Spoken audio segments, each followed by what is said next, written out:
भारताच्या स्वातंत्र्य दिनानिमित्त मुंब्रा इथे टिपू सुलतानचे बॅनर तिरंगा रॅलीमध्ये झळकले। टिपू सुलतानचे बॅनर रॅलीमध्ये अनेक स्वातंत्र्य सैनिकांचे पोस्टर देखील होते। तर सुलतान नावाला कर्नाटक महाराष्ट्रात भाजपकडून याला विरोध करण्यात येतोय। पोलिसांनी खासगी संघटनेच्या रॅलीला थांबवून पोस्टर काढायला सांगितले। मात्र रॅलीमध्ये असणाऱ्या मुस्लिम समुदायाने पोलिसांना का काढावं असा जाब विचारला। मुंब्रा पोलिसांनी त्यांना शांतता राखत कोणताही राजकीय वादविवाद होऊ नये यासाठी पुन्हा रॅली सुरळीतपणे सोडण्यात आली। आप रोक ही नहीं सकते।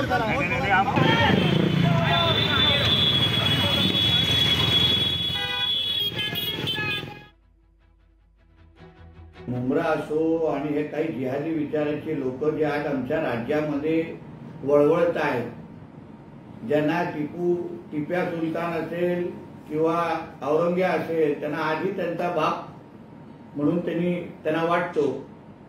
महाराष्ट्रामध्ये राहणारा प्रत्येक मराठी माणसाला, प्रत्येक नागरिकाला छत्रपती शिवरायांच्या शिवाय दुसरा कोणच आपला बाप म्हणून स्वीकारत नाही।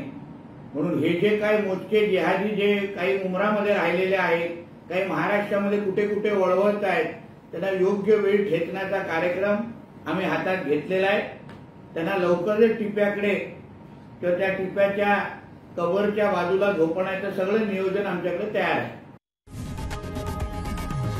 लोकशाही मराठी ऐका, पहा, जागरूक रहा।